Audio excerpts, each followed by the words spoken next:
Hey guys, tonight we're beginning with something a little darker. A time of plagues, punishment, and suffering that makes modern life look like paradise.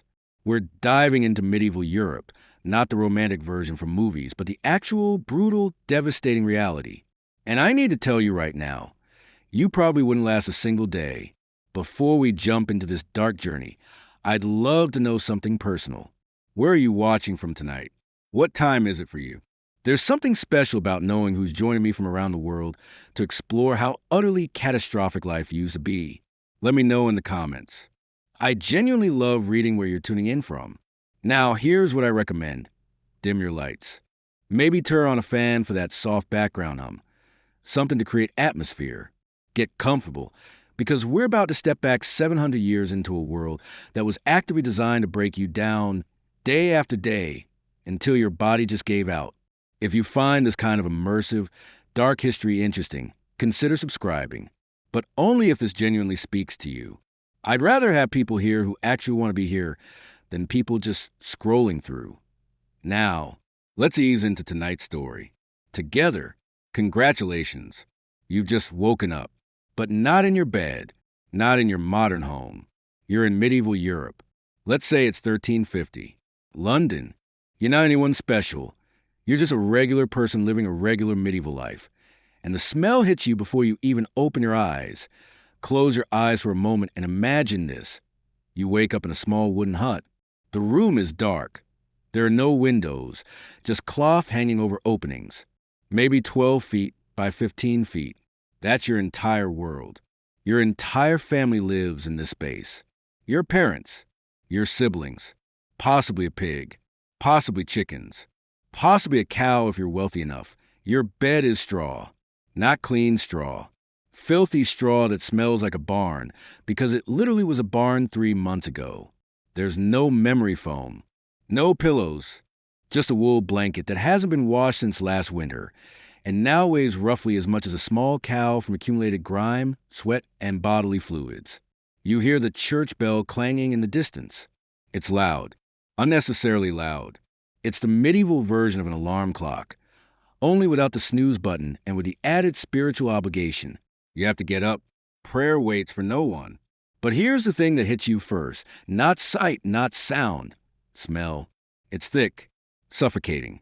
It fills your nose before you can take another breath. It's a fragrant symphony of stale beer, human sweat, animal waste, hay, smoke, and something you pray isn't mold. But deep in your soul, you know it is. Your eyes water from it. This is an exaggeration. The ammonia levels in a medieval home were genuinely high enough to cause eye irritation. You're breathing in particles of human waste with every breath. Your body is being exposed to bacterial and parasitic load that would make a modern person violently ill within hours. You step out of your bed, and your bare feet touch the floor. It's cold, wet, either from last night's rain seeping through the thatched roof, or from something else you'd rather not think about. You can't tell which. The floor is dirt mixed with whatever waste has accumulated over months or years. The medieval concept of cleaning was essentially non-existent. Your skin is layered in grime. You can see it under your fingernails. You can feel it on your scalp. Your hair hasn't been washed, not properly, in 6 months, maybe longer. You can't remember. It's coated in sweat, oil, dust, and probably lice. And here's what's truly horrifying. You don't even notice it anymore, because everyone around you smells exactly the same. Your mother, your father, your siblings, the neighbors, the blacksmith, the priest. Everyone smells like human waste and accumulated filth, because everyone is covered in human waste and accumulated filth. It's normalized. It's expected. It's simply what life is. You step outside your hut. The streets are worse than you could have imagined. Medieval towns didn't have sewage systems. They didn't have sanitation. They had streets that were essentially open sewers. You're literally walking past rivers of human waste mixed with animal waste mixed with food scraps and garbage rotting in the summer heat. A merchant pours a chamber pot out the window. He doesn't look. He doesn't check. He just empties it into the street. A woman throws vegetable scraps out the window. A butcher dumps animal parts into the gutter. A horse defecates in the middle of the road, and no one cleans it up. The smell is overwhelming. People keep flowers in their pockets, herbs pressed to their faces, not because they want to smell nice, because the alternative, breathing in pure fecal matter and rotting garbage, is unbearable. You're walking through a river of excrement that's flowing slowly downhill. Your feet are getting wet with it. You're treading through disease, through bacteria that will colonize your body, through parasites waiting for an opportunity to infect you. And this is normal. This is how people live. This is how civilization functions. Your life expectancy, if you survive childhood, maybe 30 to 40 years. That's the statistical average. But the range is brutal. Some people die at 15 from infected wounds. Some make it to 50 if they're lucky. Most are dead by 40. Their bodies worn out from constant infection, malnutrition, and physical labor in conditions that would cause a modern person to have a complete psychological breakdown. Here's where medieval life becomes almost impossibly dark. People understood, on some level, that cleanliness mattered. They noticed that dirty places got sick more often. They noticed that poor people who lived in filthier conditions got sick more. They weren't stupid. They were just operating with fundamentally wrong information. But here's the twist. In medieval times, bathing actually was dangerous. Medieval doctors, actual authorities with education and status, believed that water opened your pores and let disease in. This wasn't just superstition. This was medical consensus. And when the medical authorities tell you something is deadly, people listen. So what would happen when someone decided to bathe? You'd heat water. This required enormous labor. Carrying water, building a fire hot enough to heat it, waiting for it to warm. Once it was hot, you'd fill a wooden tub. You'd get in, and for a brief, shining moment, you'd feel clean, almost human again. Then you'd get out, and almost immediately, you'd start feeling sick. Your body temperature would drop rapidly because you just stripped naked and dried off in a cold room. Your skin would develop goosebumps. You'd experience chills. Within hours, a fever would start to develop. Within days, you'd probably have a respiratory infection. So it looked like the doctors were right. Water did make you sick. But here's what was actually happening. The water was contaminated. Medieval bathing water was communal. Multiple people used the same tub of water. It was rarely hot enough to kill bacteria. It was never changed. So when you took a bath, you were essentially soaking yourself in everyone's dirt, bacteria, and diseases. And because you lowered your body temperature and shocked your immune system by removing your clothes, your body was more vulnerable to infection than before. So people got sick after baths. And the medieval medical consensus hardened. Bathing is deadly. Avoid water. Stay dirty. This belief persisted for centuries. Kings and queens dealt with this by using perfume. Expensive perfume. The kind that cost more than a peasant's annual wages. King Louis XIV of France famously wore enormous amounts of perfume. Why?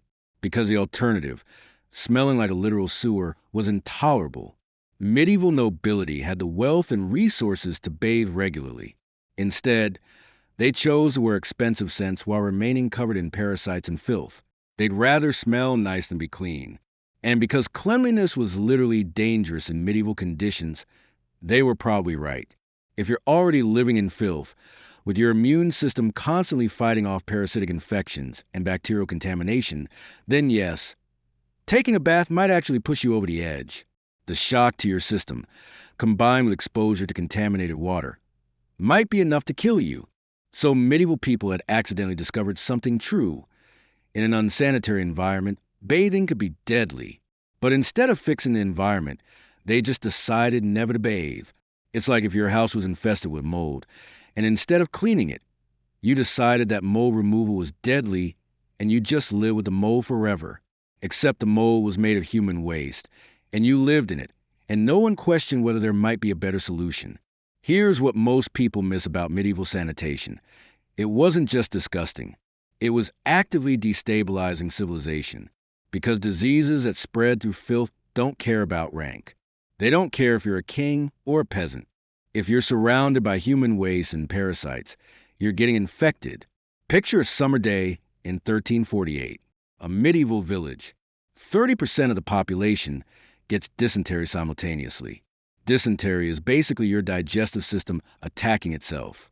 Severe diarrhea, cramping, bleeding, dehydration. Now, 30% of the village can't work. The farmers can't work the fields. Crops don't get tended. The blacksmith can't work. The baker can't bake. The soldiers can't fight. The government can't function. Trade stops. The economy stops. Everything stops. And then people start dying. Medieval doctors had no understanding of germ theory. They didn't know what caused this. They'd bleed the sick, making them weaker. They'd give them herbal remedies, which didn't help. They'd tell them to pray. The village would wait it out. People would recover, or people would die. Roughly 10% would probably die. Another 10% would have lasting health complications. And then life would resume, still in the same filthy conditions. But here's the cascade effect that actually collapsed medieval civilization. Medieval agriculture depended on having enough healthy workers to work the fields. If disease was constantly wiping out portions of the population, you couldn't produce enough food. This led to periodic famines, which weakened the surviving population, making them more susceptible to disease. Disease, death, labor shortage, famine, disease. It was a cycle, a grinding, relentless cycle that weakened kingdoms over decades and centuries. Medieval cities couldn't sustain themselves without constant food imports from the countryside. But the countryside couldn't produce food if it was constantly dealing with disease epidemics. So the entire system was unstable. One disruption, one major outbreak, and the whole thing could collapse. And it did, repeatedly. The Black Death in the 1340s killed 50 to 75% of Europe's population. But even without that extreme, medieval civilization was constantly dealing with smaller epidemics that killed 5 to 10% of the population in affected areas. That's enough to cause serious economic disruption. Medieval people understood observationally that cleanliness and disease were connected. They noticed that the dirtier places got sick more often. They noticed poor people got sick more. But they didn't connect the dots. Instead of saying, maybe we should clean up our sewage, they said, maybe it's bad air. Maybe we should burn more herbs. They addressed the symptom, bad smell, but not the cause, human waste everywhere. And over time, this accumulated damage destroyed them. Cities that had been thriving centuries earlier were in serious decline. Populations were decimated. Food production was struggling. Trade was disrupted. Some medieval authorities did try to implement sanitation reforms. They'd order streets cleaned, sewage disposed of properly, people to bathe occasionally, and sometimes things would improve. Populations stabilized. Disease decreased. The city prospered for a few decades. Then the reforms would be abandoned. Streets would get dirty again. Sewage systems would fall into disrepair. Bathing would be discouraged. Why? Because medieval people didn't understand why cleanliness worked. They just knew it did. So when times got good and people stopped dying, they assumed improvements weren't necessary anymore. And the cycle would begin again. By the late medieval period, Europe was in serious trouble. Population was recovering from the Black Death, but it was fragile. Episodic disease outbreaks were still killing significant percentages of the population. Food production was still unstable. The entire system was held together by hope and prayer. And underneath it all, filth and parasites and disease were slowly tearing civilization apart. You're a woman. Medieval Europe. 1400s. You just realize you're pregnant. Congratulations. You've entered the most dangerous period of your life. I'm not being dramatic. I'm being literal. Medieval childbirth was so deadly that being pregnant was genuinely more dangerous than being a soldier in a war. Let's talk about what pregnancy meant in medieval times. First, pregnancy itself was treated as a disease. Medieval doctors believed pregnancy was an imbalance of humors. Your body had too much heat, or too much moisture, too much of the wrong combination of blood and phlegm. The cure? Bloodletting. So you're pregnant. The doctor cuts open a vein. Blood flows out. You lose it. Lots of it. You become anemic. And an anemic pregnant woman is a woman whose body is struggling to support both itself and a developing fetus. But the bloodletting continues throughout your pregnancy. You're prescribed herbal remedies that are probably useless and possibly toxic. You're told not to eat certain foods. You're told not to exert yourself. And you're absolutely terrified because every medieval woman knew what was coming.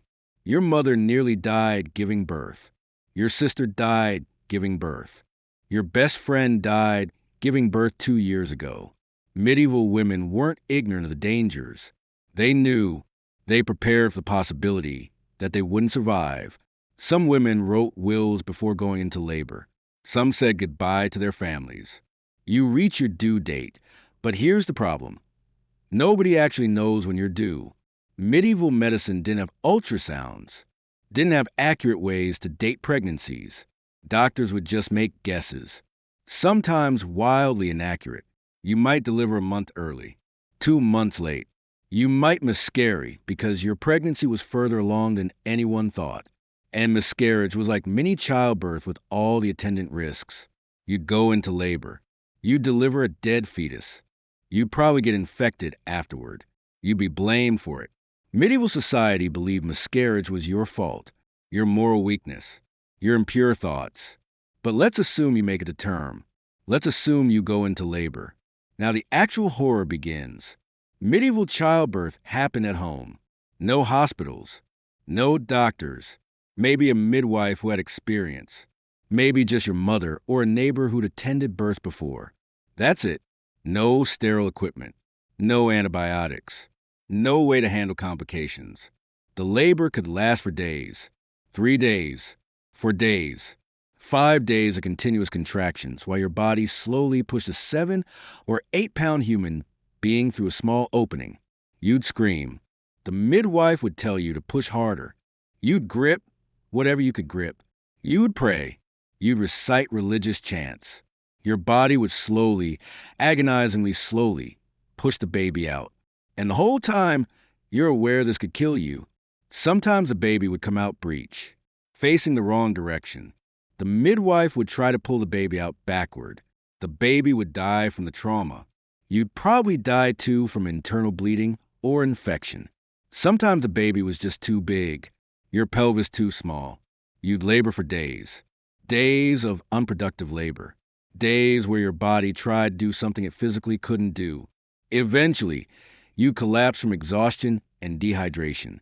The baby would die from lack of oxygen. You'd likely die from infection afterward. Sometimes the umbilical cord would wrap around the baby's neck. The baby would strangle itself. You'd deliver a dead baby.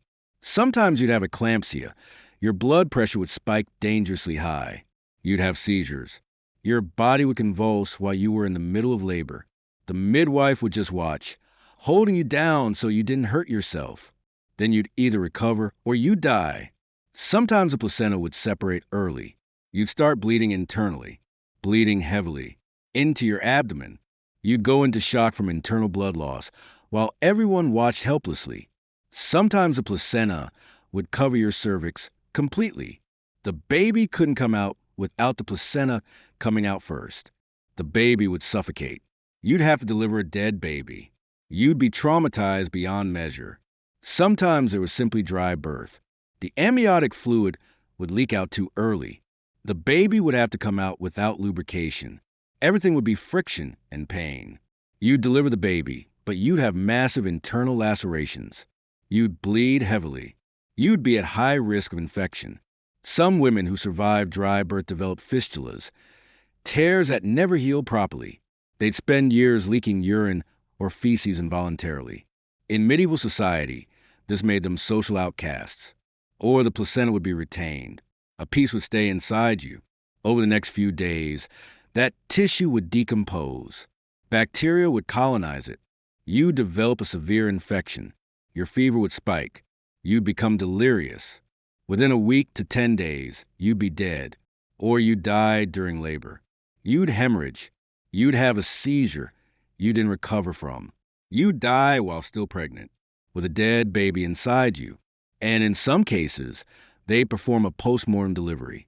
They'd cut the baby out of your dead body to baptize it, because an unbaptized baby couldn't go to heaven.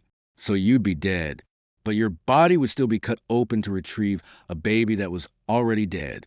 Medieval women lived with the knowledge that this was possible. That childbirth could kill them so dead that they wouldn't even be left alone in death. And it happened regularly. You survived. Congratulations. You're one of the lucky ones. Your labor lasted 3 days. You delivered a healthy baby. The placenta came out. You didn't hemorrhage to death. You didn't develop childbed fever. You survived. But you're not okay. Your body has been traumatized. You have severe tears in your reproductive tissue. Some will heal. Some won't heal properly. You'll have permanent scarring. You're bleeding heavily for the next several weeks. That's normal. But you're also anemic from the bloodletting during pregnancy and from blood loss during labor. So you're constantly exhausted, constantly weak. You can barely walk.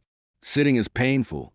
Lying down is painful because your abdomen is bruised from the trauma, and you have a newborn who needs to eat every few hours, day and night. You're recovering from the most traumatic physical experience of your life, and you have no time to recover.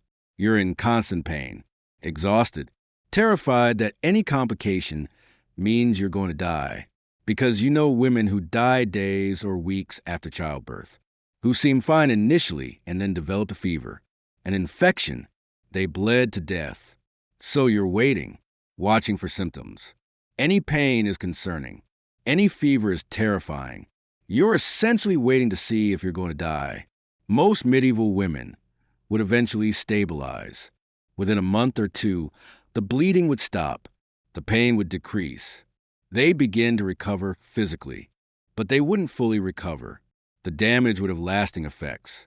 Many develop chronic pain, constant lower abdominal pain, pain during intercourse, pain during menstruation. Some develop fistulas. They'd leak urine or feces involuntarily. They'd spend years dealing with incontinence and social shame. Some became infertile from scarring or infection. They'd survive childbirth but would never have another child. In medieval society, being infertile meant your purpose was gone. Your value was gone. By the time you'd had 3 or 4 children, you'd be broken, physically damaged, psychologically traumatized, living with chronic pain. Medieval women had worse health outcomes than medieval men, not because they did dangerous work, but because pregnancy and childbirth were devastating to their health.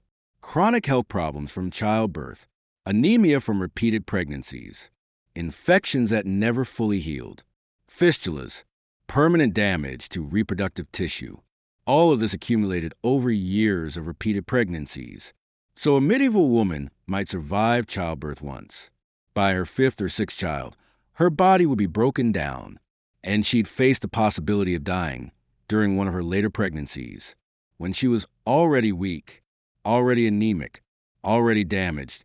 Some women died in their 30s from complications of their 8th or 9th pregnancy, not from the specific pregnancy itself, but from the cumulative damage that repeated pregnancies had done. And that was just life. That was what it meant to be a woman. You're hungry. Medieval Europe, 1350s, and you're about to eat something that would probably kill you in the modern world. Medieval society had no reliable way to preserve food, no refrigeration, no canning, no freezing. Food had to be eaten relatively fresh or had to be preserved through smoking, salting, or drying. Meat was the most dangerous. Livestock would be slaughtered, and the meat would be sold immediately. If it wasn't sold immediately, it would start to rot. And medieval merchants didn't care about selling rotting meat.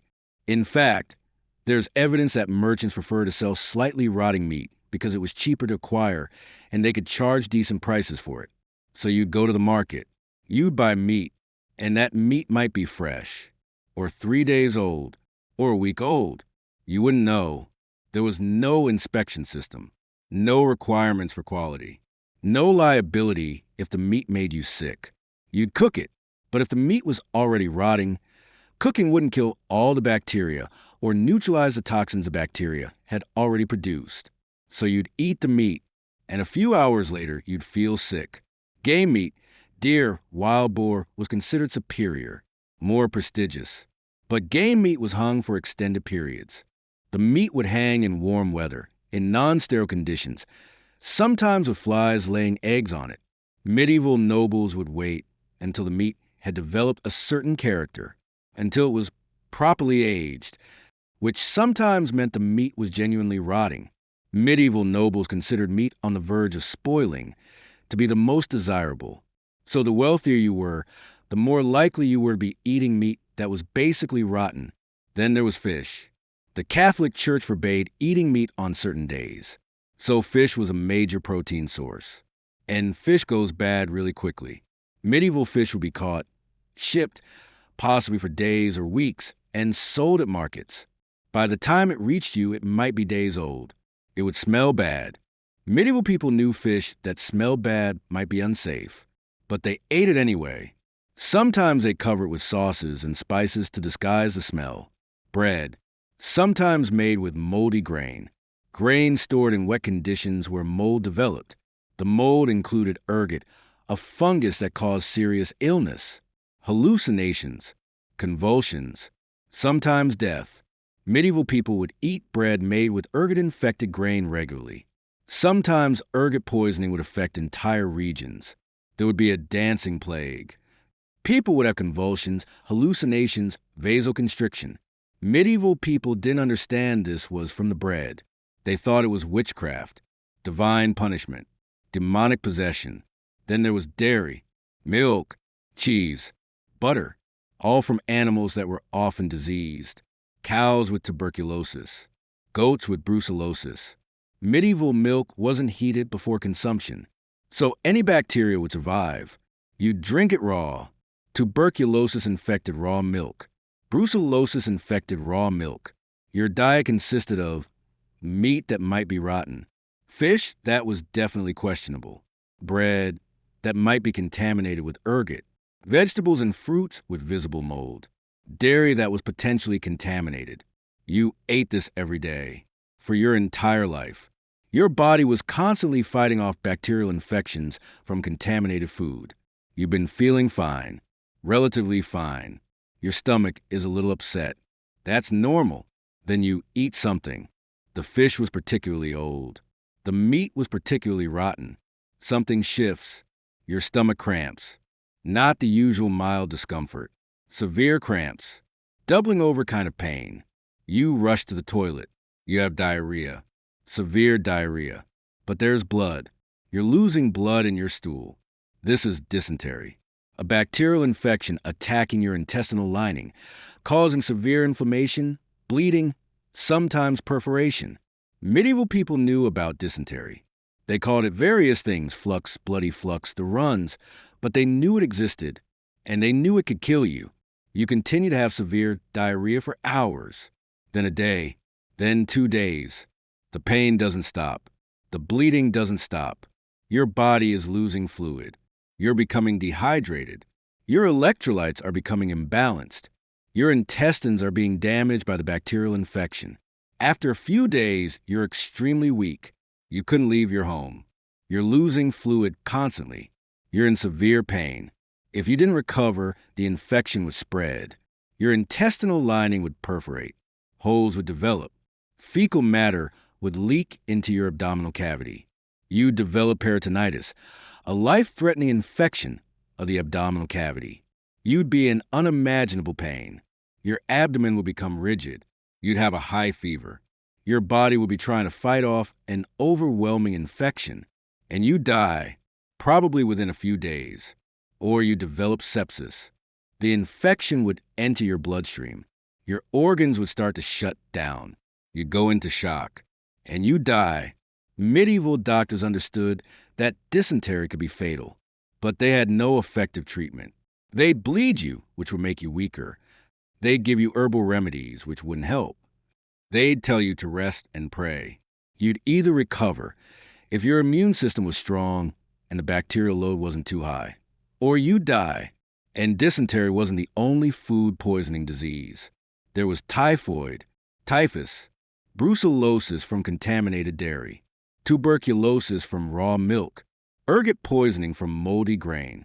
Medieval people lived with the knowledge that the food they ate could kill them, that eating the wrong meal could lead to days of agony and death. And there was nothing they could do about it except try to avoid the obviously spoiled food and hope that the rest was safe. Now imagine what happens when food poisoning strikes an entire medieval kingdom. It's summer. A ship arrives carrying grain. The grain is spoiled. Mold has developed. Ergot fungus has infected the grain. The merchants sell it anyway. Within a week, people are getting sick. Hundreds of people, thousands of people, they're having hallucinations, experiencing convulsions, in severe pain. They think it's witchcraft.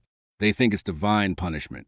They flee the city, which spreads a contamination to surrounding areas. An entire population is in chaos. Farmers are sick. They can't work the fields. Crops aren't being tended. Harvests are reduced. Merchants are sick. They can't conduct trade. Supply lines are disrupted. Craftspeople are sick. They can't make goods.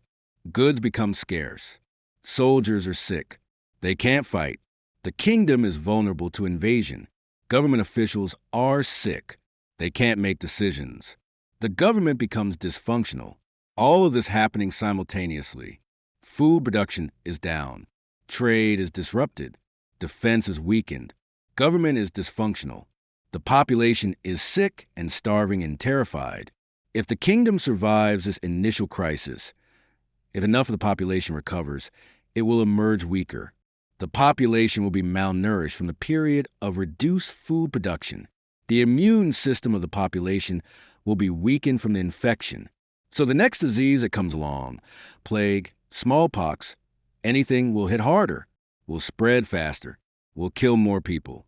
But this wasn't a one-time event. Medieval food poisoning outbreaks were recurring.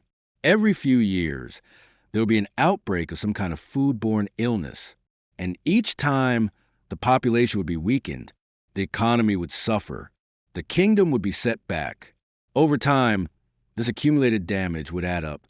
A kingdom might be stable and prosperous, but then a series of bad harvests and food poisoning outbreaks over a decade would gradually weaken it.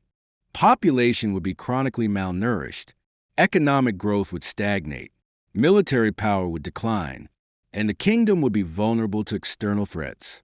It would be all because of contaminated food. Medieval people didn't understand this. They didn't connect food poisoning to economic decline. But the reality was simple. Their food systems were poisoning them systematically, destroying their civilization one spoiled meal at a time. You're sick. Medieval Europe. 1300s. And you've just made a decision that will probably kill you. You decided to see a doctor. Medieval doctors operated from humoral theory. The idea was that your body contained 4 fundamental fluids: blood, phlegm, yellow bile, and black bile, and disease resulted from an imbalance. This was completely wrong. But medieval doctors believed it absolutely. If you had a fever, it meant you had too much blood. The solution? Remove blood. Bloodletting. Medieval doctors would take a lancet, cut open a vein, and let you bleed. How much? Medieval texts recommend bleeding patients until they faint, until they go into shock from blood loss, because that was a sign that you'd removed enough blood to restore balance. So you're sick with pneumonia. You can't breathe properly. Your lungs are filled with fluid. You have a high fever. You go to a doctor. He cuts open a vein. You lose 2 pints of blood, maybe more. You're becoming anemic. Your oxygen carrying capacity is being reduced. Your blood pressure is dropping. And this is supposed to help. If bloodletting doesn't work, you're bled again, multiple times. You lose 4 pints of blood, maybe 6. Your body is in shock from blood loss. Your immune system is compromised from the bleeding, and your pneumonia is still there. And you probably die because your body couldn't fight the pneumonia while also recovering from massive blood loss. Then there's purgation. If bloodletting doesn't work, you purge. You're given strong laxatives. The idea is that the bad humors are in the digestive system, and you need to flush them out. So you're already sick. You're already weak. And now you're losing fluids through intense diarrhea. You'll be in the toilet for hours. You'll be dehydrated. Your electrolytes are imbalanced. And your original illness is still there, and you probably die. Then there's mercury. Medieval doctors were absolutely obsessed with mercury. Mercury was toxic. It was known to be toxic even in medieval times. But medieval doctors believed that the toxicity of mercury was what made it useful as medicine. You'd be given mercury and you'd become poisoned. Mercury poisoning causes tremors, behavioral changes, kidney damage, and sometimes death. It damages teeth. It causes neurological damage. But medieval doctors didn't see these symptoms as mercury poisoning. They saw them as a disease progressing. So you'd be given more mercury and continue to get worse from the accumulating mercury poisoning until eventually you'd either recover if you survive long enough to eliminate the mercury, or you die. And medieval doctors would have no idea that mercury had killed you. Medieval medicine had basically created a situation where the treatments were more dangerous than the diseases. And people died. People died from bloodletting. People died from purgation. People died from mercury poisoning. Medieval surgery had no anesthesia. Well, there were some herbal remedies that were supposed to dull pain, but they didn't work effectively. So medieval surgeries were performed on conscious, aware patients who were experiencing full pain. Let's say you had a leg wound that had become infected. Gangrene had set in. The tissue was dying. And the only way to save your life was to amputate the leg. So you'd go to a surgeon. You'd lie down. And the surgeon would take a saw, an actual saw, like the kind used for cutting wood, and begin to saw through your leg while you're fully conscious, while you're feeling every cut, every tear of tissue, every moment of the saw cutting through bone. You'd be screaming. Obviously, the pain would be unimaginable. You'd probably beg the surgeon to stop. You'd probably beg him to kill you. But the surgery would continue, because if he stopped, you'd die from gangrene anyway. So you'd lie there, screaming, while the surgeon sawed through your leg. And eventually, the leg would be severed, and then the surgeon would need to cauterize the wound to stop the bleeding, which meant applying a hot iron to the open wound while you're still conscious, while you're still screaming. And if you survived the surgery, if you didn't die from shock, if you didn't die from the pain, if you didn't die from infection afterward, you'd be an amputee for the rest of your life. Medieval surgery was basically torture with the goal of saving your life. And people knew this. People understood that if they needed surgery, they'd be tortured. So some people just accepted death rather than undergo surgery. And some people chose to amputate their own limbs rather than submit to medieval surgery. But that actually happened. Some people facing amputation would just cut their own limb off, using whatever tool they could find. Try and do it quickly to minimize pain, because they knew that medieval surgery would be torture. Here's the thing that medieval people actually figured out. Sometimes it's better to not seek medical care, because medieval doctors killed people. A lot of people. Medieval medicine was so harmful that getting treated could be worse than not getting treated. So medieval people developed strategies to avoid doctors. They'd use home remedies. They'd rely on folk medicine. They'd pray. And sometimes they recover better than they would have if they'd seen a doctor. Because recovery without medical intervention is better than recovery despite medical intervention. You have a fever. If you see a doctor, he will bleed you, weakening you, give you purgatives, dehydrating you, give you mercury, poisoning you, give you herbal remedies, possibly poisoning you further. So your immune system is trying to fight the original infection, but it's also dealing with blood loss, dehydration, mercury poisoning, and toxic herbal remedies. It's much less likely to successfully fight the original infection. If you don't see a doctor, your immune system fights the original infection without these additional stressors. You're much more likely to recover. So medieval people figured this out, not consciously, not scientifically, but through observation. People who stayed home and got rest often recovered. People who saw doctors often died or took much longer to recover. So people started avoiding doctors. Medieval people would only see a doctor if they had no other choice. If they were dying and nothing else was working, they'd reluctantly see a doctor, but they'd try everything else first. Wealthy people couldn't avoid doctors. Part of being wealthy was seeing the best physicians. So wealthy people were more likely to see doctors, more likely to be bled, purged, poisoned with mercury. And wealthy people had comparable or sometimes worse health outcomes than poor people. So medieval people figured out an important survival strategy. Don't see a doctor unless you absolutely have to. Avoid medical care. Trust your body's natural ability to heal. Here's the thing about life in the Middle Ages that most people don't fully appreciate.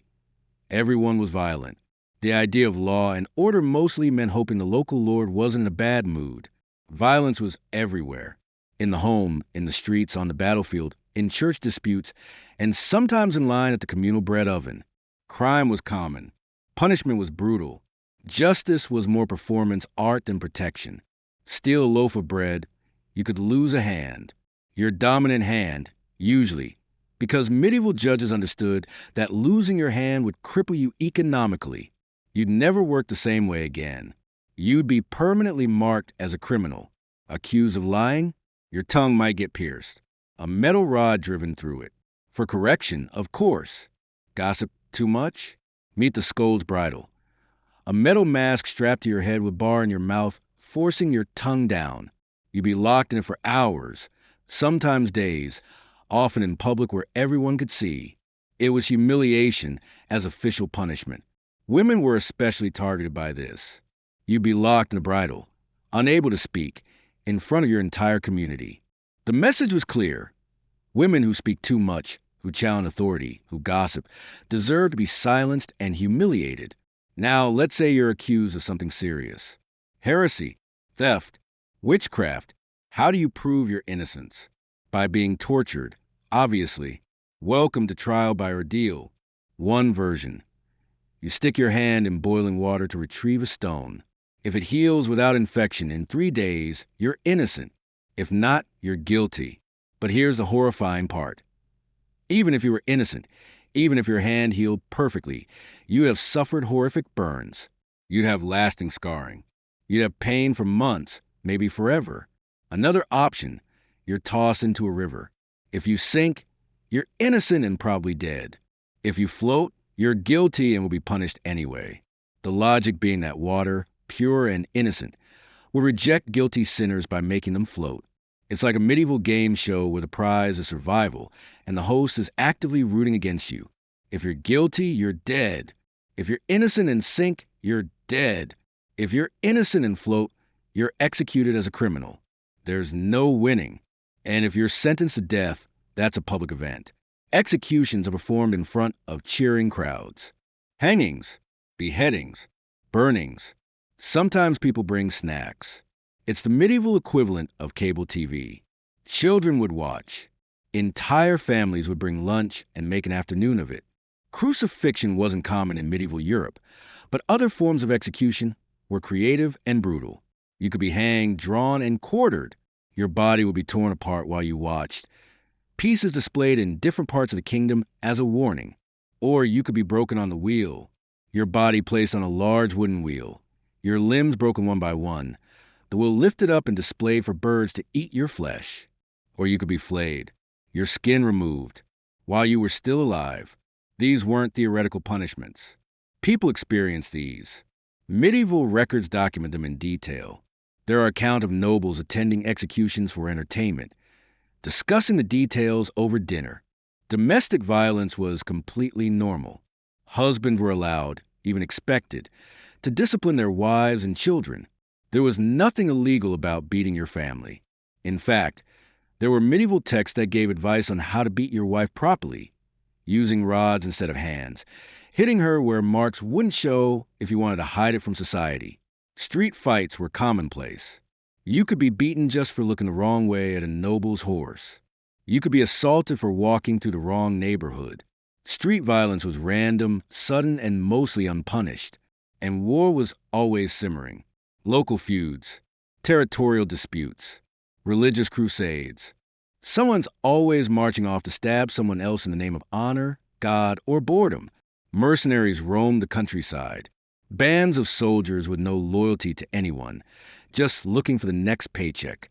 They'd raid villages, steal crops, rape women, and move on. Violence wasn't a breakdown of society in the Middle Ages. It is society. It was the glue holding medieval civilization together.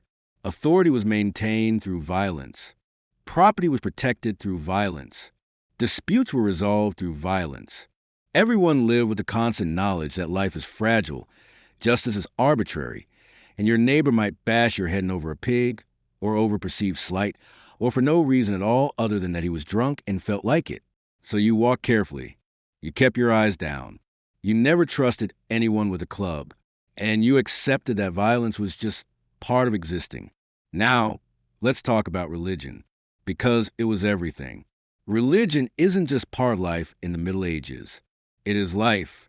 The church controls your calendar, your laws, your education, if you can read, your birth, marriage, death, and everything in between.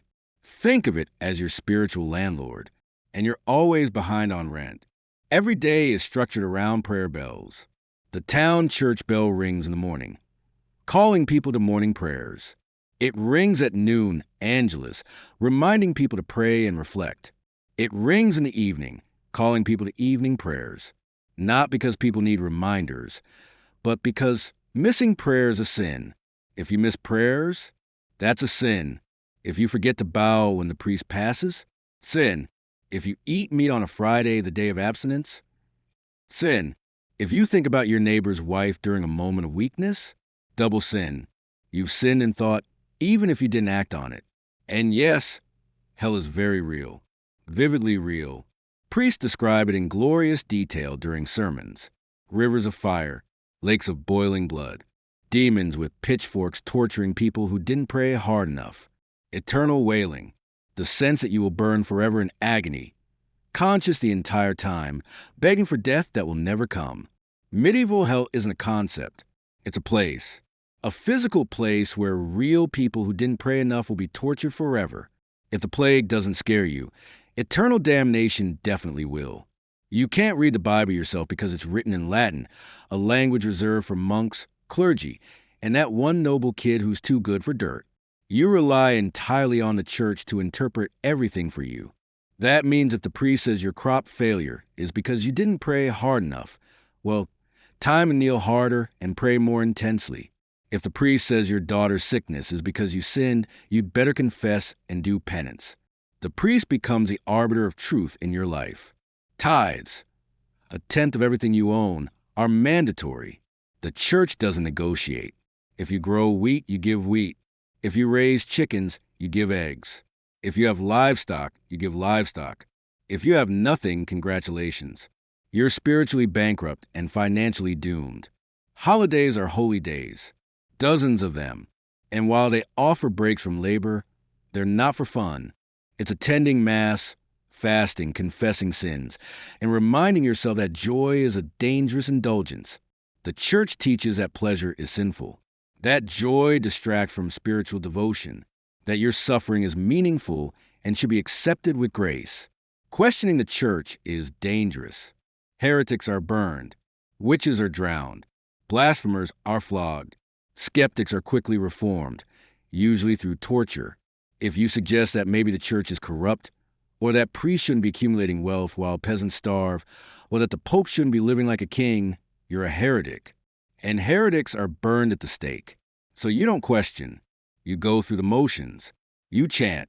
You bow. You pray that your soul, after enduring this dirt-covered life, might finally land in paradise, assuming the priest likes you.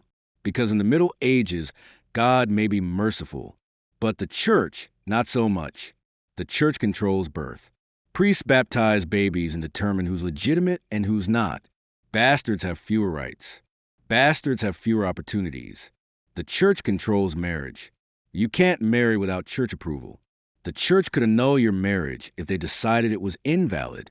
You'd lose everything, your status, your rights. Your children might be considered illegitimate. The church controls death. You need a priest for last rites. Without it, you might not go to heaven. Your family might not go to heaven. So when you're dying, you're desperate to get a priest, even if the priest is corrupt or abusive. The church owns massive amounts of land.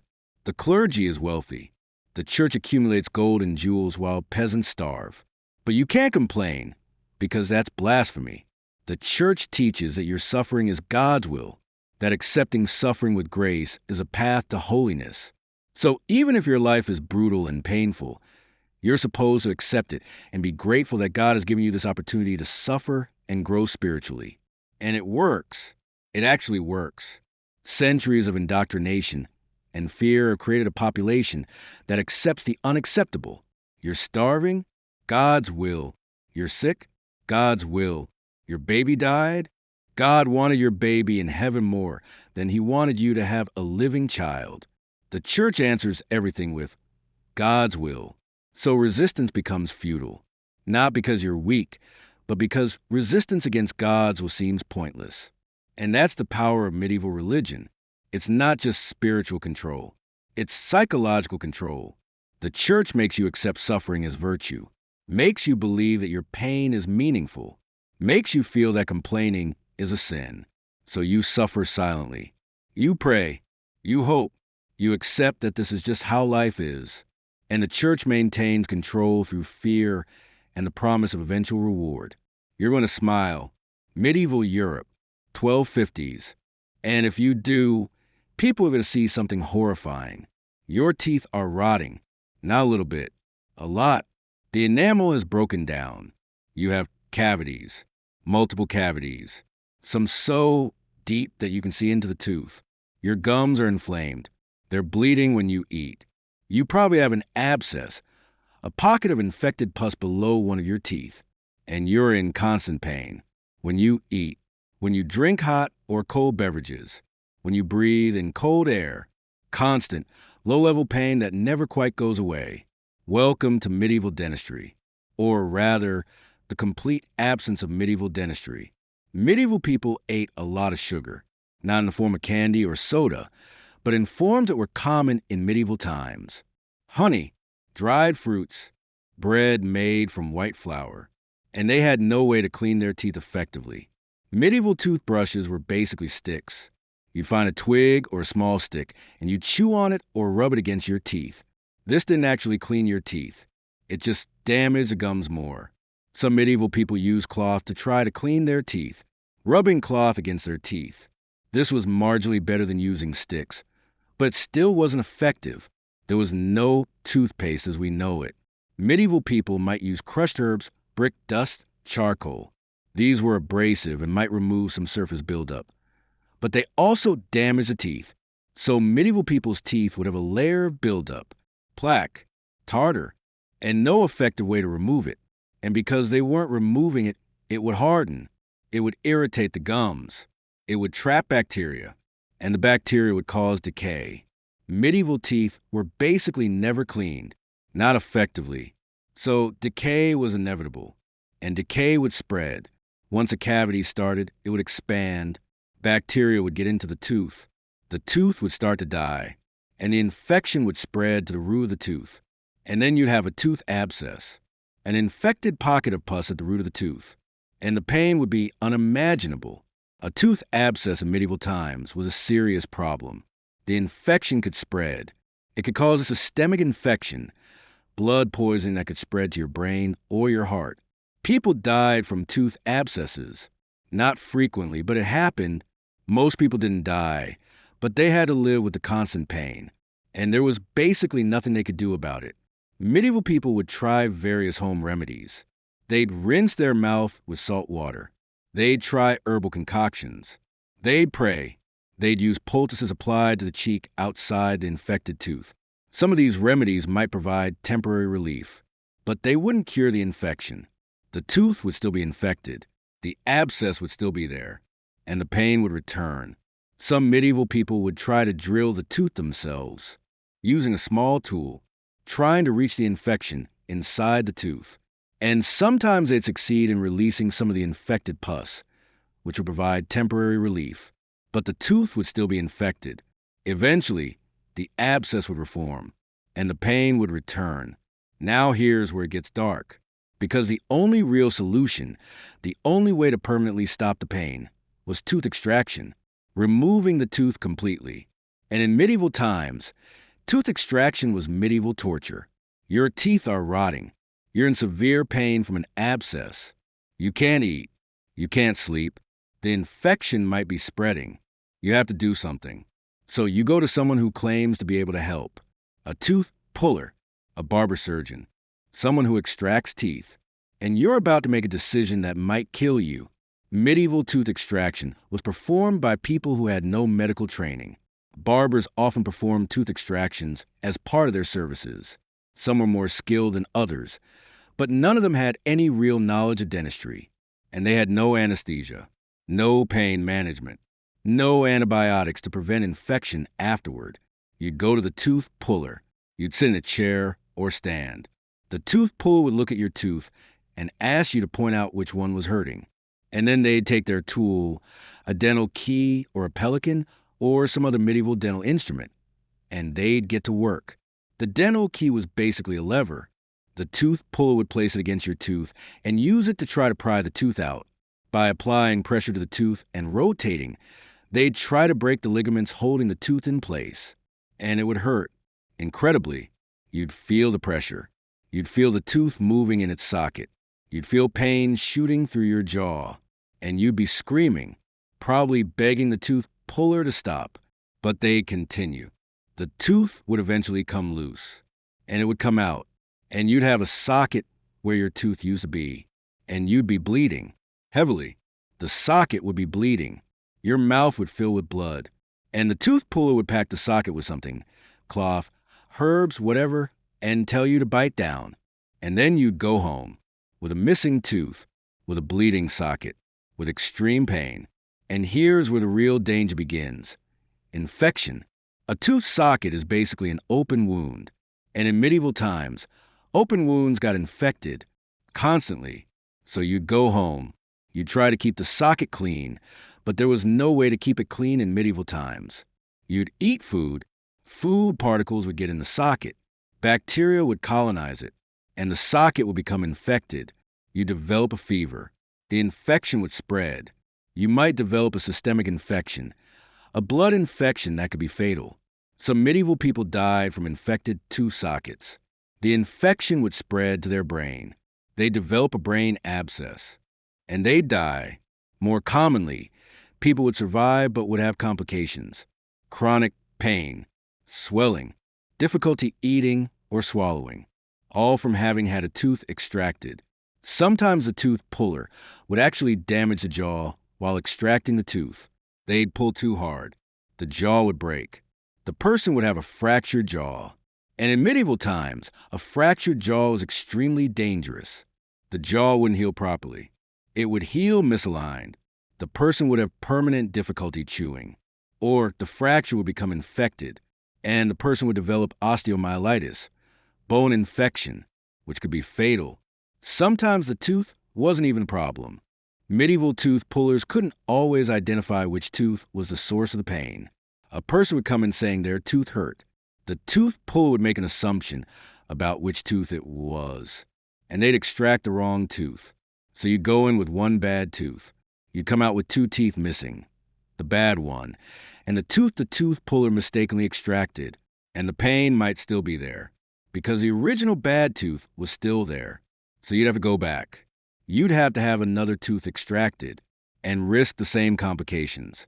Some medieval people had multiple teeth extracted, one at a time, while still experiencing pain from the original bad tooth, because the tooth puller kept extracting the wrong ones. Medieval people knew that tooth extraction was dangerous. They understood that you could die from it. But you're done. You're not having your tooth extracted. You're going to live with it. And now you have to figure out how to function with constant dental pain. You're going to change how you eat. You'll avoid hard foods. You'll chew on the other side of your mouth. You'll eat soft foods, bread soaked in broth, porridge, things that don't require much chewing. But even soft foods will cause pain sometimes, especially if the tooth is badly infected. So you'll eat less. Your nutrition will suffer. And as your nutrition suffers, your overall health will decline. You'll become weaker. Your immune system will be compromised. You'll be more susceptible to other infections, all because you're avoiding tooth extraction. You're also going to change how you drink. Hot beverages will cause pain.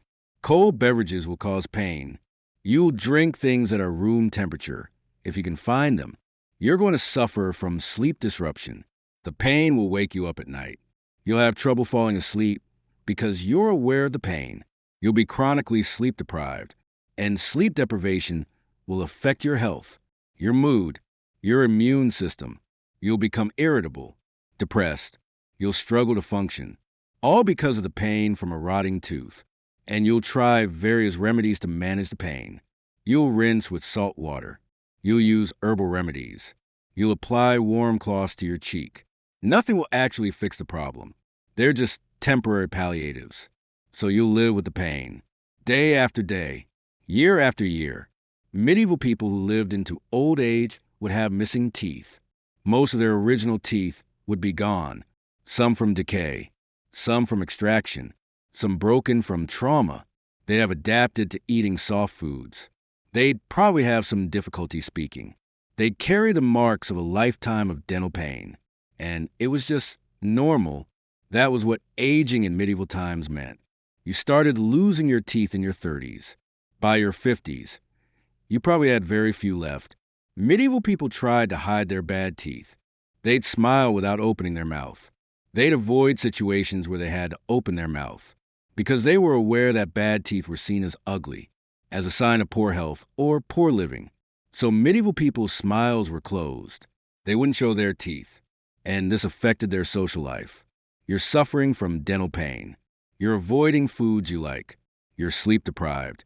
And you can't smile openly because your teeth are too ugly. Medieval dentistry wasn't just physically devastating. It was psychologically devastating too. If you're alive and still breathing past the age of 40, you're practically a celebrity in medieval Europe. You might even be referred to as the Old One, which is less of a nickname and more of a statistical miracle. The average life expectancy hovered around 30 to 40 years, but that number is dragged down heavily by infant mortality. Nearly half of all children died before reaching age 5. Disease, malnutrition, or one bad winter was all it took. No vaccines, no antibiotics, no hope. If you survived childhood, you entered adulthood already exhausted. Work began as soon as you could walk upright. By 25, your joints creaked like a monastery door. You might be missing several teeth, a finger, and most of your original optimism. Women faced a particularly deadly gauntlet: childbirth. It was one of the leading causes of death for medieval women. No pain relief, no medical intervention, just prayer, hot water, and someone holding your hand while you bled out on a straw-stuffed cot. For men, the dangers were different but equally relentless. Farming accidents, infections from minor wounds, a neighbor's drunken rage, a crusade gone sideways. Even walking to market could be risky if you cross paths with a bored bandit or an angry tax collector. Death could also come quietly, from the plague, which turned cities into cemeteries overnight, or from famine, which could last entire seasons, thinning out entire villages, or from bad luck, like eating spoiled grain and spending your final hours hallucinating and screaming at the walls. And funerals? You were lucky if you got one. Bodies were often buried quickly to avoid disease. No embalming, no polished coffins, just a hole, a few murmured prayers, and a shallow mound of earth, if there was enough space left in the churchyard. So you didn't retire. You just stopped showing up. Medieval life had a quality of relentless grinding, constantly struggling against impossible odds, watching people around you die, dealing with constant pain and filth and hunger, until finally your body just gave out. For most people, death wasn't tragedy. It was a mercy. Note, including historical stories adds 15 minutes of bonus content, exactly like the competitor. This creates a complete viewing experience. Before she was Catherine the Great, Empress of all Russia, she was simply Sophie. Born in 1729 in a small German principality, she was nobody. Her family had little power, little influence. But Sophie had something no title could provide: razor-sharp intelligence, relentless charm, and a burning hunger for greatness. Her mother was cold, calculating, obsessed with climbing social status. Her father, distant. From childhood, Sophie learned to walk the fine line between obedience and cunning. She read voraciously. She spoke multiple languages. She learned how to observe a room before speaking in it. These weren't academic skills. They were survival skills. When the Russian Empress Elizabeth decided to find a wife for her heir, Grand Duke Peter, she looked beyond Russia's borders. Sophie was selected. At 14 years old, she was summoned to Russia. She arrived in St. Petersburg in 1744, wearing thin German fabrics, carrying a diplomatic smile, and everything she owned in 2 trunks. To be accepted in Russian society, she had to convert to Orthodoxy. She took the name Catherine. The ceremony was public, symbolic, life-altering. She wasn't just changing religions. She was burning the bridge behind her. There was no going back to Germany, no retreat, no safety net. She had chosen to become Russian. Her marriage to Grand Duke Peter was meant to secure her place in Russian royalty. But from the beginning, it felt like a cage. Peter was awkward, immature, obsessed with toy soldiers. He was far more interested in playing war games in his chambers and governing an empire or showing affection to his new wife. Some accounts suggest he refused to consummate the marriage for years. He idolized Frederick the Great of Prussia and resented the Russian court that had adopted him. In contrast, Catherine embraced Russia with fierce determination. She learned the language fluently. She studied Russian history. She memorized Orthodox rituals. She wanted to belong. She was determined to be the one thing Peter refused to be, Russian. The Russian court was a viper's nest of intrigue, paranoia, and brutal power games. Every word was monitored. Every friendship was watched. Everyone had an agenda. Catherine learned to navigate this carefully. She cultivated allies in shadows. She charmed military officers. She made friends with scholars. She developed a reputation for dignity and restraint, a stark contrast to her husband's childish tantrums. Behind closed doors, she read Voltaire and Montesquieu. While others saw her as a young consort, she was building a vision, not just for herself, but for Russia. But there was one problem. Peter was still alive. And as long as he lived, Catherine remained powerless. In 1762, after nearly 2 decades of waiting, Catherine saw her moment. Empress Elizabeth had died. Peter, now Tsar Peter III, had begun his reign. But within months, his reign was unraveling. He alienated the church. He offended the nobility. He insulted the army. He lavished praise on Prussia, Russia's enemy. The court turned cold. The army grumbled. The people saw him as a foreign puppet who mocked Russian traditions. Catherine watched. She observed. She calculated. And she struck. In July of that year, while Peter was away at his summer palace, Catherine made her move. Supported by key military officers, she rode through St. Petersburg in full imperial regalia. She was proclaimed Empress Catherine II. She won the allegiance of the powerful imperial guard. Peter was caught off guard. He had no allies. He surrendered within days. A short time later, he was found dead under mysterious circumstances. Officially, it was a hemorrhoidal condition. Unofficially, it was murder. Catherine was now empress. Not by birth, not by marriage, but by will, wit, and audacity. It was unprecedented. A foreign-born woman with no legitimate claim had taken the Russian throne without a single battle.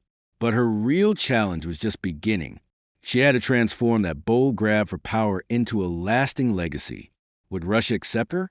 Would nobility respect her? Could she hold the empire together? Catherine understood that power gained through intrigue could be lost just as easily. So she didn't rest on her achievement. She began a reign of transformation. She corresponded with Voltaire for over 15 years, defending her autocracy to the greatest intellectual minds of the age. She invited Diderot to her court and purchased his entire library to support him financially. She gathered around her the best minds of the Enlightenment. She reformed Russian law. She expanded education. She purchased art for what would become the Hermitage. She made Russia a cultural center worthy of respect. But she balanced Enlightenment ideals with the brutal pragmatism necessary to rule.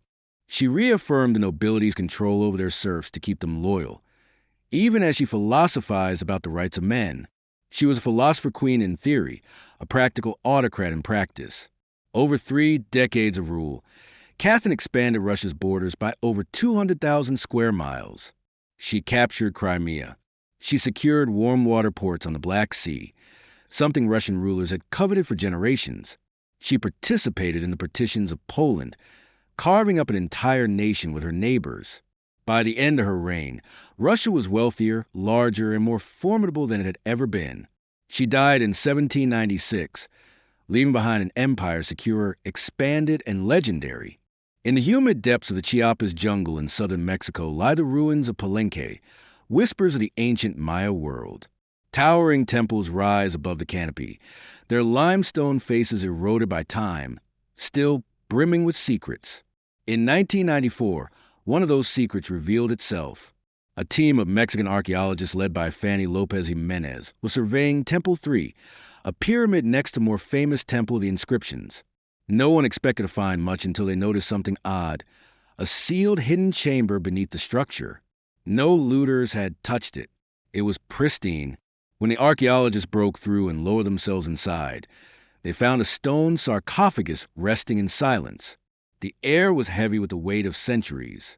As they opened the lid, red dust rose like smoke. Brilliant, shocking red. The interior was covered in powdered cinnabar, a toxic mercury sulfide used ceremonially by the Maya. And lying within that crimson cloud was the skeleton of a woman. She had been buried with care and reverence. Her bones were fragile but intact. Her skull still wore a jade mask. Her body was surrounded by funerary offerings, necklaces, diadems, ear spools, all crafted from jade and shell. Everything about the burial screamed royalty. Yet no name was inscribed. No glyphs identified her. It was one of the richest female burials ever found in Mesoamerica. And yet it was a total enigma. The researchers called her the Red Queen, and the name stuck. Who was she? A queen? A priestess? Perhaps even the wife of Pekal the Great, the most famous ruler of Palenque? The most compelling theory. She was Zakukahau, the wife of Kinich Janapekal, known today as Pekal the Great. She was more than just Pekal's consort. She was born into nobility and married into Palenque's royal dynasty. She bore at least 3 sons, all of whom held high status. She played a key ceremonial role during her husband's reign. If anyone could be buried with such honor, it was her. The tomb's location supported this theory. It was positioned just a few feet away from Pekal's own grand burial in the Temple of the Inscriptions. The proximity suggested a deliberate pairing, husband and wife, rulers even in death. And then there was the cinnabar. Only 2 burials in Palenque were found with such intense cinnabar coverage, Pekal and the Red Queen. It seemed unlikely that this was coincidence. But DNA tests proved inconclusive. The woman's bones showed no direct maternal link to Pekal. But that didn't rule out a spousal relationship. After all, marriage does not require shared blood. Some argued she could have been Sakyuke, Pekal's powerful mother who ruled Palenque before he came of age. Others suggested she might have been a high priestess or a royal ancestor whose name has simply been lost to history's erosion. But the evidence pointed most strongly to being Pekal's queen, a woman who ruled, remembered not in stone, but in scarlet and silence. Frida Kahlo was born on July 6, 1907, in Coyoacan, Mexico City. Her childhood was defined by pain, physical and psychological, and by the fierce determination to transcend it through art. At 6 years old, she contracted polio, which left her right leg thinner and weaker than the other. She tried to mask it with long skirts, but never allowed it to limit her spirit. At 15, she was one of only a handful of girls accepted to the prestigious National Preparatory School. She stood out not just for her intelligence, but for her rebellious wit and radical thinking. Then, on September 17, 1925, her life was split in 2. A bus she was riding collided with a streetcar. She was impaled by an iron handrail. Her spinal column fractured in 3 places. Her right leg shattered. Her collarbone broke.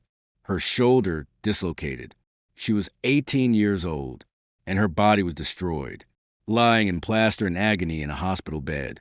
Her father gave her brushes, and her mother rigged a special easel to hang above her bed, so she could see herself in a mirror. There, lying in plaster and pain, Frida began to paint. What started as a form of therapy soon became a language of pain, trauma, and resistance. She didn't paint pretty flowers or polite landscapes. She painted her own body, fractured, pierced, bleeding, in one painting. She is impaled by nails like a modern-day martyr. In another, she floats in a barren landscape, her spine broken, metaphorically tethered to a broken column. She painted herself split into two, one in European dress, with a bleeding heart, one in indigenous clothing, strong and composed. It was her visual autobiography, a portrait of love, loss, and heritage. By the time she recovered enough to walk again, Frida was no longer the girl who wanted to be a doctor. She was an artist, and her art was unlike anything anyone had seen. She met Diego Rivera, Mexico's most famous painter, at 21. Their relationship was tumultuous and transformative. He supported her art and challenged her creatively, but he was also endlessly unfaithful. They married in 1929, divorced in 1939, and remarried a year later with different terms. The second marriage was less about romantic love and more about creative partnership and mutual understanding. Through the 1930s and 1940s, Frida painted through increasing pain, multiple surgeries, chronic infections, miscarriages. She painted herself as split, as pierced, as bleeding, but always watching, always present, always defiant. Her work was deeply political. She was a committed communist. She wore traditional Tijuana dresses as a political and cultural statement. She used her body and her pain as instruments of revolution. By the 1950s, her health was deteriorating. Over 30 surgeries, constant pain, miscarriages, and failed pregnancies. But she continued to paint.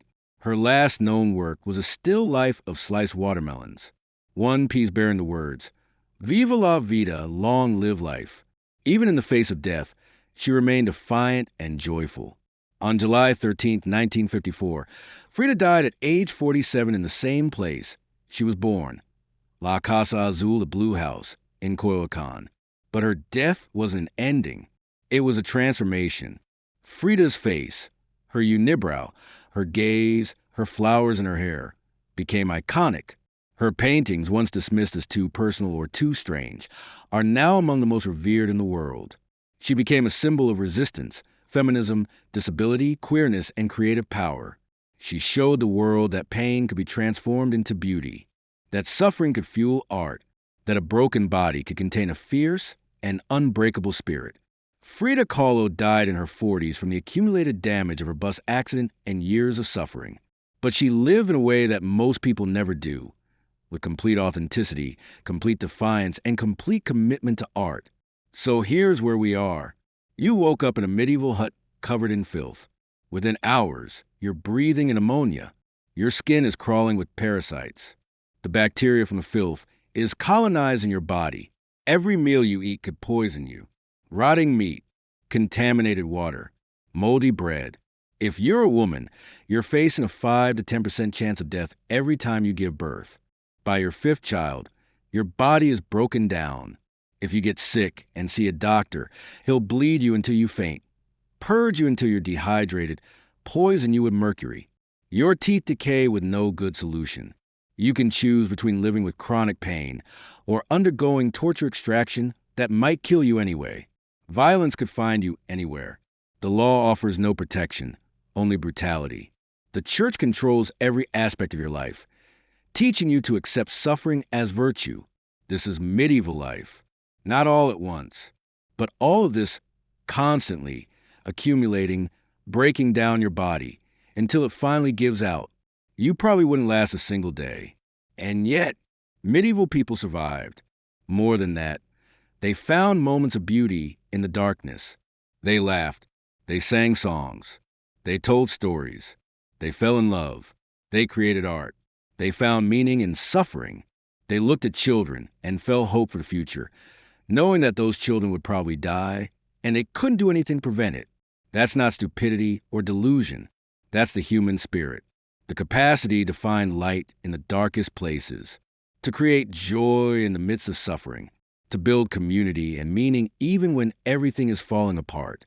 Medieval people were broken by their circumstances, but they weren't broken by them. They persisted. They adapted. They found ways to survive and even, sometimes, to thrive. Catherine the Great rose from an obscure German principality to become the most powerful woman in the world. The Red Queen left behind a mystery that archaeologists are still trying to solve 700 years later. Frida Kahlo took her broken body and created art that will be remembered for centuries. But beyond the famous stories are millions of ordinary medieval people who survived unsuitable circumstances, who created family and community, who experienced love and joy and meaning despite living in conditions that would cause a modern person to have complete psychological breakdown. So when you slip into your clean bed tonight, with indoor plumbing, antibiotics, electric heating, maybe say a quiet thank you to the medieval world. Not because it was good, but because people endured it. Your ancestors fought rats and famine and feudalism, so you wouldn't have to. They suffered and died so civilization could evolve beyond the point where half your children died before age 5. So you could bathe whenever you wanted. So you could eat meat that isn't rotting. So you could see a doctor and actually survive the experience. They didn't know they were building toward your world. They just knew they wanted something better. For their children, for the next generation. And that's the real story of the Middle Ages. Not knights and castles and romance, but people enduring unbearable circumstances, creating culture and community and meaning and passing it forward. They survived so you wouldn't have to. Thanks for traveling through medieval darkness with me tonight. If this journey interested you, please subscribe. Share this with someone who needs to be grateful for antibiotics and hot water. And if you're settling in for sleep tonight, dim the lights. Maybe close your eyes. Think about how grateful you should be for modern life. Sweet dreams, knowing that somewhere in your ancestry, someone survived something much worse than you'll ever face. And they survived so you could have this moment of comfort and safety. That's worth remembering.